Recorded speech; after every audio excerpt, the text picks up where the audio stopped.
Let's talk about licensing ratios because I know it's so low. Do you know what I know company-wide it's less than 7% of the people get licensed. In your business, do you know what the ratio is? Yeah, we're crushing the 7, about 10. 10. No, 10, yeah. Why is that? I don't know, we're only about 10. Why do so many people, why would I sign an AMA and then get, if I can't make any money without the license, why wouldn't I get licensed? Yeah, so again, at some point, they don't believe they can do it, and that gets the better of them. They don't believe they can pass the test? No, do the business. Okay. Yeah. Or they get some rejection. And they get some rejection, and there's no one there to help them. So they get rejected, and so if I have my own brand new person I brought on board, and they get some rejection, and I'm not there to help and coach them through it, that's why I'd like to, when I first start someone up, I want to help them get on some appointments, right? Get in front of some people right there with me there. So if they make that phone call and they talk to their brother or sister or mom or dad or whoever it is, right? And they start getting some pushback, if some people can just handle it and they'll just deal with it. They don't care, right? They're like, come on, right? Just do it for me, right? Right. But some people that's not them. And they look up to this person. So if I'm there to help them, so if they get rejected and I'm not there, a lot of times they just end up quitting. So it's not about the licensing process, and I'm pretty sure. It's about just people quitting. So you don't think it's because people are intimidated they don't want to take a test because they haven't taken a test in school and tests can be intimidating? My numbers, this is my intuition and my experience. I don't have anything to back this up. My numbers, I would say that the reason people don't get a license is 10% because of that part is hard for them.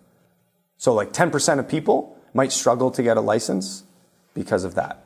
Okay. You know what I mean? Now, that being said, a whole bunch of people don't want to put the effort into getting the license. Like it's 40 or 50 hours of reading. In Canada, it's a lot more than I think the States. So we're talking about life license, so. right? Yeah, Life insurance license. Yeah. Okay. So like it's effort to do it. Right. But not that much. Like 40 hours. Think about what's that? That's 20 days of 2 hours a day. That's 3 weeks. You're done. Right. Right. Right. Is my math right? Like that's not hard. Right. Right. So, I mean, it's not. I don't think it's the studying and the testing and the material. I think it's just people. Same thing. Why do they quit? Why do they not get their license? Same reason. Do you take them out to give them field training? And for people that are new to the WFG, when you're going, and you tell me if I'm wrong, field training is when you take them out to a live customer, a real customer, and you put on the presentation, and they not the business presentation, but the product presentation, if I'm correct, and they're learning by watching you, their mentor, sell. Yeah. Do you do that before they're life licensed or after they're life licensed? Yeah, a key is to do it before. Before? Yeah, okay. For sure. Yeah, most people think, well, why don't I get my license and then go do that? Because probably you'll be one of the 90% of people and quit because the business is, I only got it into your head. We talked about head and heart. Right. I only got the business into your head. Once we sit down with the family and actually help them out and they see how awesome this is and how people love it. And they're like, people thank us, people give us food. Thank you so much for helping me, or at least just being at my house and offering help with my financial situation. Sure, yeah. Once they see that, the business goes from their head to their heart. And what goes to their heart, they're in. So the only way to really I can give some good talks or whatever, but that doesn't really get it there. That just motivates them short term, but they see it in action, it gets to their heart. So, I mean, the biggest thing I can do is get people field trained right away because it retains them. It's the biggest thing. Okay. So the process is this. The process is you start with us, right? You're brand new. You came in a couple times. You did your AMA. And then I do your business plan, which is this is what we're going to do to be successful. You tell me what you want. I want to make $1,000. I want to be a broker, whatever it is, right? An SMD. And then, okay, this is what we need to do. You need to show up. You need to come to training. We need to get your license. And we need to go on field training appointments. Why? Because I need to teach you the business. And 2, we need to network and get some referrals and spread the word. And from that, we'll get some clients and recruits and all that stuff. And then for field training, again, for people, this is partly also for people that are in the business, that are new to the business, that are in. Field training would be, so now I've signed on, just did everything you talked about, and now I'm going to give you a list of people that some of my contacts, and we're going to go talk to them, set appointment, and you're going to train me. Typically the way we run the system is I'm going to help you build that list. Okay. right, of people that you know. Just people that you know because they trust Right. you. They don't Right. trust your financial knowledge. That's what you have me for. But Right. they trust you as a person that you're going to do good by them. Okay. Right? So that's what our company's founded on, trusting relationships. Right. So so what happens is I teach you the words of what to say to those people. Okay. And it's not about insurance or investments or selling or joining the company. It's about, hey, I started working with a new company. I'm really excited about it. I'm in the training process. You know, I just want your opinion and feedback. Can you help me out with that? Okay. They say yes. We go over there. We do a really great presentation on who we are, what we do on the client side and on the business side. Okay. But we're not trying to recruit them. We just show them why you're so excited about this business and what we do to help families. Okay. And through that process, 90% of people, Steve, go, well, I'll take a free plan. Because Okay. they just showed them stuff they've never, give them a basic financial education they've never seen. Most people just know nothing about money. We're not taught anything unless we go out and seek the information ourselves. Totally. So they get Yeah. a free plan, right? Basically, build them a plan, and then and half of those people say, "Hey, I might be interested in the business," and then we have a conversation from there about that, and anything. Yeah. So that's the field training process, and you see that done a bunch of times. You know how fast you're going to get your license? You're excited. You're like, "This is amazing." Now I know now you have a reason why. Because Right. not just for you, but what we do is great. Because I'm not going to make any money as an unlicensed associate on those people you're training me with, my list, right? Right. That's going to go to you because you're training me. Yes. And you're getting paid to train me. Yes. Now, here's the thing. Here's the magic. If I could snap my fingers and get you a license tomorrow or today, I would rather do that. Okay. I'm not trying to I don't need to make money from your market. That's not what I want. I want to train you in your market. Right. Because if you try to do that in your own market, you wouldn't be successful because you're not the financial guy. Right. You got the relationship as a person, Right. but not they don't see you as the financial person. Sure. Yet. So you need me for that, right? So, Sure. Yes, you're right. That I'm going to make money from that, not that person. But hey, if you get your license in 2 weeks, awesome. I'm going to still continue to field train you in your market, and you're going to make money too. And are you going to encourage me to be studying for my I want license you to while we're doing this right hey, away? Like I said, You want me to do it? if I could snap my Okay. fingers and get you your license today, I would rather have it. Okay. I'd rather have you make money. I just know Oh, I make money on that then if you have a license. with my own market. Absolutely. Oh, okay. Absolutely. Okay. In my system, you do, for sure. Oh, I see. Okay. want I you to thought make you money. got all that money. No.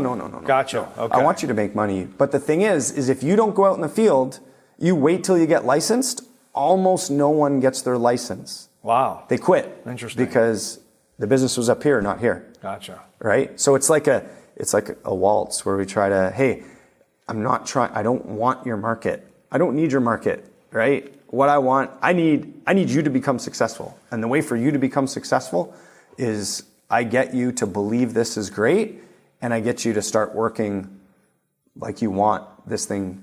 You want to be successful. And I see it with the families Totally, that yeah. we're working with. You're training me. Yes, exactly. That's the Right. whole point. Okay. And Yeah. you're not really taking my money. You're getting. And you tell me if I'm wrong. It seems to me as an outsider that you're getting paid by my market to train me to do this. Totally. So I mean that seems Totally. fair. Since I'm not paying you out of my pocket. No, totally. I'm yeah. getting free training. It's just Yeah. from my own market. Right? And it's also my job to get you a bunch of referrals out of there too, so you have more people to talk to. But yeah, there's a misconception that I know there's lots of financial service companies. There's one up in Canada that says, make me a list of 50 people and give it to me. Make me a list of 100 people and give it to me. We do not do that. And then you guys, they just go out and without me, without them, I a don't lot get of times, training. yeah. You just get my list. It's crazy. Right. I don't want that. Your list is no good to me without you. Right. And the only way that we're going to be able to train you is if we can get in front of your warm market, because we're going to get in the door. We're going to show them some great stuff. You're going to love it. They're going to become your biggest fans, and they're going to tell everybody about what you do. And if you can get your license fast, awesome. I want to get you paid. But you got to show up to training. You got to get your license as fast as you can, and we got to do field training. That's the perfect start to the business. Okay. And how many of those do you recommend for ambitious associates? Field training. Field training? Field training appointments. Is that what you call them? Yeah. Field Okay. training appointments. Yeah. It's funny that you say that. My two most successful guys did the most field training that I can think of without a license. So one guy, Ben Stenford, he did 30 field training appointments, and I think Adam Lancaster did like 25. Okay. Our two most successful guys, and they did the most field training of anyone before they got their license. Okay. So people are like, well, then that means I'm going to lose. They didn't lose out. I don't think they lost out on anything. They both make 200 plus grand a year. Like, pretty cool, right? Right, So, yeah. So, a lot of money. Yeah. Because we had Hai Hung Sun here and Penny Oy in the last couple of months. I know you know both of them. And I believe I'm right, because I asked, one of the questions I asked is, if you had to do it over again, start over again, what would you do differently? And I believe those two stuck out in my mind most when they said, I think Hai Hung Sun said, I did 25 field training appointments when I was new, and I should have done double that, because the more you learn, the more you can teach your people. Do you agree with that? Or? 100%. The number one way to train people to build leaders in this business, in my opinion, and in my opinion, I'm right on this too. I mean, is field training. It's not giving talks. It's not BPMs, open house. It's field training your people, being with your new person at the kitchen table with the family, teaching them how to do what we do, because that's what we're built on, the kitchen table, right? Helping families at the kitchen table. So yeah, field training. Like, the fastest I've won, my third biggest guy, he's from Quebec, and he did 10 field training appointments, and almost no one that I've worked with has done 10 field training appointments, 10 initial appointments, and then we went back to see the clients again and again, right? Okay.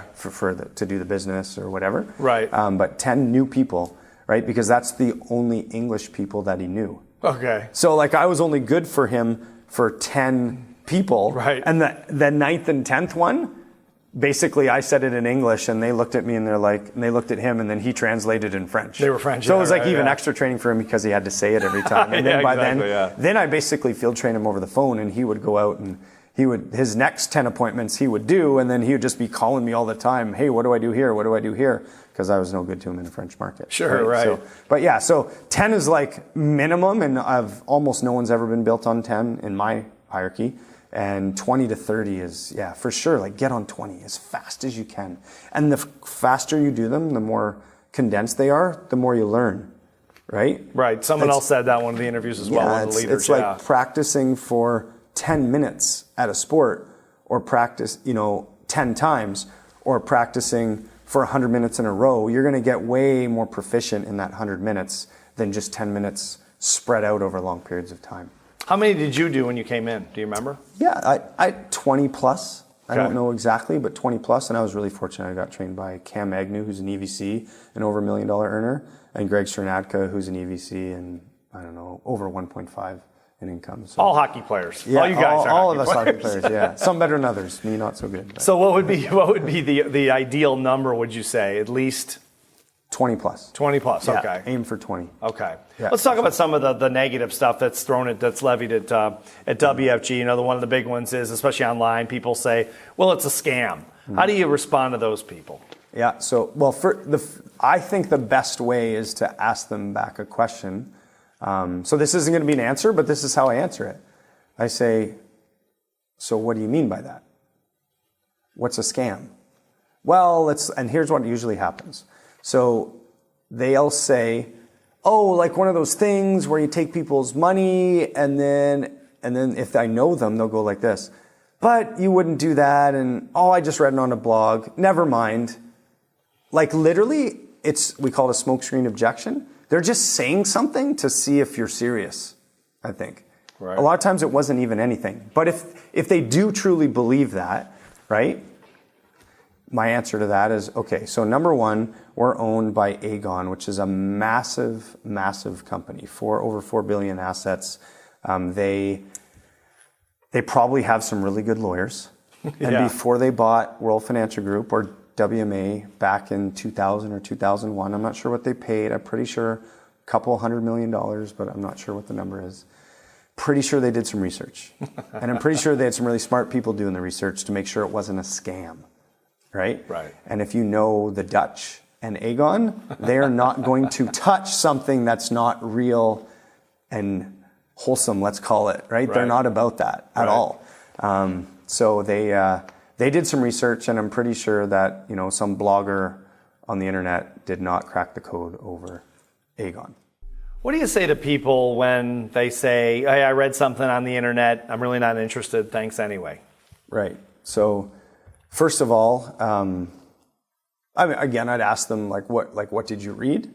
But even if I was talking to you and you were telling me this, first of all, what was the source? Who was the source? Who wrote something, right? And if you take them to task on that, a lot of times, it was from a blog, it was some guy, and I actually don't even know his name. So yeah, maybe, right? Like, is the source credible? Well, it's on the internet. It's got to be true, right? Yeah, Everything's true. Everything's true on the internet. Yeah. So first of all, what's the source? And then second of all, if you do know who the source is, what do they actually know about what we do, right? And then I just wish people would, even if you read something, come in and give it a shot and get all the information. You can't make a decision without having all the information. And one of the biggest things that just is so unfortunate is that so many people, they read something on the internet. And by the way, lately I've had people that say, oh yeah, I checked it on the internet. It looks great. I'll see you tomorrow. Like, that's cool. That never happened, 10 years ago. And now that's happening, which is wonderful. Right. So it's just people deciding what to look at when they're on the internet. I may be looking for an excuse not to do it, right? Yeah, but if you're that person and you read something that was kind of negative, or someone wrote a blog, or I had this experience, and first of all, if you go looking for positive, you'll find way more positive than negatives on there. If you go looking for it, it's whatever you look for, you'll find. Right. But the other thing is just come in and give it a chance. Actually meet the person you'd work with, right? Actually see what's going on. You don't know what happened in someone else's experience. You don't even know if it was their deal or if it was somebody else. You know what I mean? Was it their fault or the other person? But whatever it was, come in and check it out and do the research from the inside out. Come see it. Because you never know what someone's saying. It would be a shame that you missed the best opportunity you might ever come upon in your life because some stranger told you they had a bad experience, and maybe they just wrote it because they had a bad day and it wasn't that bad anyways. Yeah. So what do you say to people who say, oh yeah, it's one of those MLM pyramid deals, and those are illegal, or those are unethical or immoral or whatever. Okay. What do you say to those people when there's an objection there? Okay, so first of all, I ask the same thing. I ask what do you mean by that? Because then a lot of times they talk themselves out of their question. Really, they're just nowadays when people have a keyboard, they'll all of a sudden have they'll say anything, and they're very courageous. Right? I don't think they'd say the same things without a keyboard and a screen and lots of distance between. And I think that happens. And they're just kind of testing the waters. Right? But the other two things, besides Aegon doing tons of research, would be, well, number one, we get a license in Canada. It's from our provinces. So that's like states in the United States, right? So we get licensed by a provincial body that's regulated by the provincial government. Like, there's no way that a provincially regulated industry, right, and federally regulated in some of the licenses we get, is going to allow us to get a license if that's what we were a part of. It would never happen, right? Sure. And then we do business with the top insurance and investment companies and other financial services companies in Canada. Most of the big banks, right? Fidelity, Franklin Templeton, Industrial Alliance, Invesco, companies that people know in the United States too, right? Right. None of those companies would do business with us if that's what we were.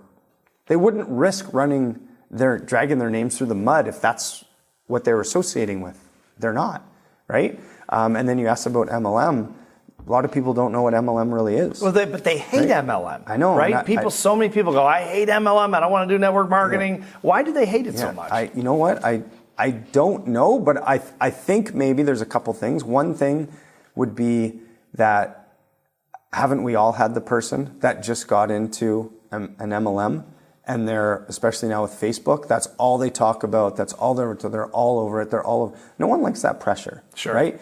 And our team prides ourselves on not being like that. I get them on LinkedIn all the time. You probably do too, right? Yeah, totally. Hey, if making money was a big, some pitch, and it's like, I don't know who this guy is, and he's pitching me over LinkedIn. Yeah, and I think that's just people not understanding what they should be doing. You should be building a relationship first, and then after that, right? Yeah. So that's given it a bad name, I think. A lot of these products, I don't even think they're bad MLM products, but they don't pay very much money. We happen to be in financial services, whether we're MLM or not. I don't even know the definition, but I have heard that the definition of MLM, I've heard somewhere, that you have to buy the product. We don't have to buy the product. There's no product to buy every month. You don't have to get on auto ship. You know what I mean? Right. Like right. we help people with their insurance, their investments, financial products. We help people with that stuff. Those companies that we set them up with pay us.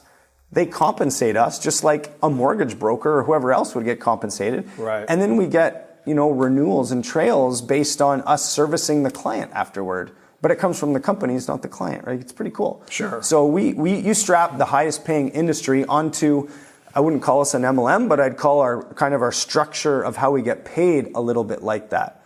Although the people that make the most money for helping a family is usually the people that it's their market, right? So once you get your license and you take me out in the field, you're going to make as much money as me or more on the sale that we make, right?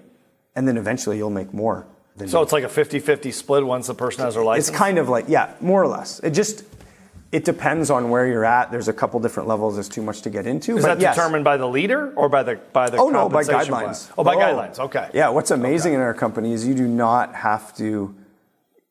have to be liked by someone to get a promotion. You don't have to, Right, you know what I mean? That's like corporate America. It's not, in Exactly. corporate Canada. Yeah. It's not like that. It's all politics, a lot of politics. All numbers. Yeah. Right? If Yeah. you do this, you get this. You know how Right. refreshing that is when someone wants it? It's like, hey, I know exactly what I have to do for my next promotion. Right. Like exactly. If You I don't do have to that, suck up to anybody I or get it. play favorites or Totally. Yeah. Yeah, it's pretty cool. Okay.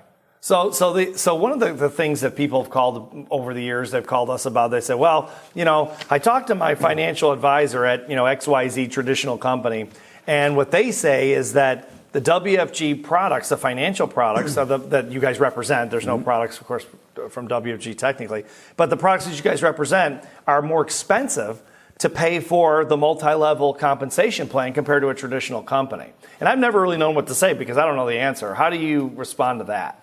I can only speak to the Canadian products. That is 100% false. 100% false. The same products that we sell are the products that every other financial services company in Canada sells. We get comped the same. We actually get comped more by some companies because we do so much volume. So they don't bump up the price because you guys are MLM? No. Okay. No, it's the exact same. Because a lot of people, I've had a lot of calls over the years about that, and I've never known how to answer. It's 100% false. I don't know where they're getting their information from, but they need to go check it because it's wrong. In the States, I'm 99.999% sure that is also false. I would think because you guys do so much volume that you'd get great pricing. We get incredible pricing. Right. Who wouldn't want all these people selling for them, right? We have some products that companies have chosen us to be the sole distributor of their product because we have such a large field force. Sure. Yeah, Sure. pretty How many amazing. people do you guys have? Do you know life licensed in Canada? I think about 11,000. 11,000. Okay. Yeah, I think. Okay. Yeah. So answer this for me if you can. Sometimes people say, yeah, you know what? I know I've seen, Paxton Fritsch and Real Michaud and Cam Michaud and, Greg and all those guys, all the stars in Canada. And they'll say, I'm not like those guys. I don't have what they have. I've seen them on stage. I've seen them on YouTube. I've seen all their stuff. I'm an average person. They have some kind of special X factor. I don't know what it is, but is there an X factor? And if so, what is it? Okay.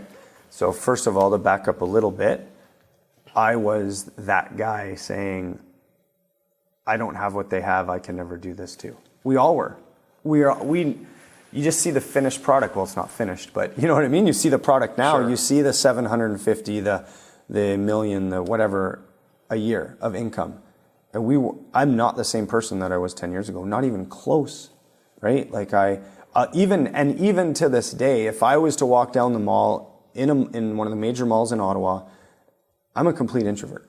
So if I'm walking in a mall and I see a friend of mine from high school, I'm just getting over this, by the way. See a friend from mine from high school I haven't seen in 25 years, probably I'm going to duck into the store so I don't have to have an uncomfortable You're going to conversation. prospect them, I'll bet. No. You're not going to. I hate uncomfortable conversations. I don't like it, right? So when I started, I was a complete introvert. When I was a cop, it's totally different thing, right? Like you have to do this. Like you also have a gun on your hip, so it's a different conversation, right? But yeah. So I'm an introvert. I shy away from crowds, all that kind of stuff. But I grew into someone that could do this stuff. I still get nervous every single time I sit down with the family at the kitchen table. Still to this day? Yeah. Like sometimes I have to talk myself into doing it. Wow. Every single. And you're making a lot of money doing this. Every single night I go to we have an open house on every Wednesday night that I do. So I do the back half of the presentation. It just talks about the business. Talk for half an hour in front of anywhere from 10 to 30 people, right? Almost every single night that I go and do that, in my mind, I'm like, oh, you know what? I've done this a lot and I'm probably pretty good at it now. And some of the other guys need some practice. I should probably get them to do it because I don't want to do it. Because I'm still nervous. Like I'm still growing, right? And I'll grow more as I go, but I do it every single time, right? So that's why I've grown. So all those people that think they can't totally can. It's a decision. What's the X factor? You just have to want it bad, whatever that it is. What was it for you? Why did you want it so badly to put yourself through that? So I wanted freedom, control, time, wanted to be somebody, wanted to make more money. Everything at the beginning, it was kind of shallow, but then when I look back at it, it was actually the thing I was most excited for was not to have to go to work when the Edmonton Police Service told me that I had to, right? Nothing wrong with that. I was excited for me to decide when I go in. Sure. And then I was also decided on my way into work, if I wanted to, I could stop at Starbucks, grab a coffee, and read a book, right, for half an hour or whatever I wanted, and go in when I wanted to, right? Not when someone else was telling me to. That's really what I wanted, because I had a little bit of military background and then police service for 8 years, and so I was always kind of told what to do and when to do it. So I wanted that freedom. But then I had, with my Fabutans, my tanning salons, obviously I was trying to accomplish something.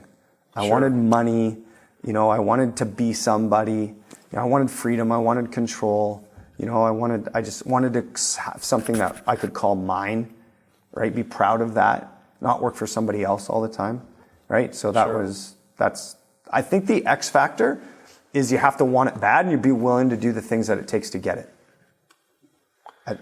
That's what I'd say. One of the things that comes up that you guys, a lot of the people, it's been 6 months of interviews I've been doing, as you know, for this book. And so many of you guys say, Canada, US, all over, you repeat the same thing you guys say, I wanted to be somebody. What exactly does that mean to you? So, I was just listening to a podcast on the plane here from Ottawa this morning. And the interviewer was talking about, it was actually Ed Milet was doing an interview with, I can't remember who it was. And they were talking about, at the beginning, they wanted to be, so many people say they want to be famous. They want to be known, right? And that's not the right reasons, right? But being somebody is, you want to be significant. You want people to know who you are. And I don't mean rich and famous. I just mean, why do people give to hospitals? Usually, a lot of times, so they get the wing named after them, so that when they're passed away, people don't forget who they are. Sure. People don't want to be forgotten. So I wanted to be somebody, right? I wanted to do something extraordinary. I wanted to be successful, whatever that was for me. But now it's changed, it's evolved. Have you gotten there? Do you feel like you're there for you personally? I've got to where I thought I needed to get to, right? Like one of my major goals, just because it's a marker. It's not really $1 million a year is not really that important, but it's a tangible marker that you can measure. Sure. So I'm almost there. So that's going to be a big deal for me, right? I'm a huge Dallas Cowboys fan, so I'm buying a suite if it's possible, and I'm going there for a Dallas Cowboys game at Cowboy Stadium. It's going to be amazing when I get to $1 million, because that's one of the top things on my bucket list. Sure. But so I've got there, but now I realize it's not about that. It's about creating a legacy for my family. It's about being somebody. Being somebody to me now is being a hero to people that look up to me. So that's my family, mostly my wife and my kids. And then after that, it's my extended family. And then it's my WFG family, which is my team. Because now So then it's gone past that, and I want them to get what I have now and more. And it turns into this selfless thing. At the beginning, it was totally selfish. It was freedom, control, time, money for me. And now it's turned into, I'm going to get all that if I help a ton of people get what I want, or actually what they want, which is usually it's relatively the same kind of thing, just different numbers. Sure. So.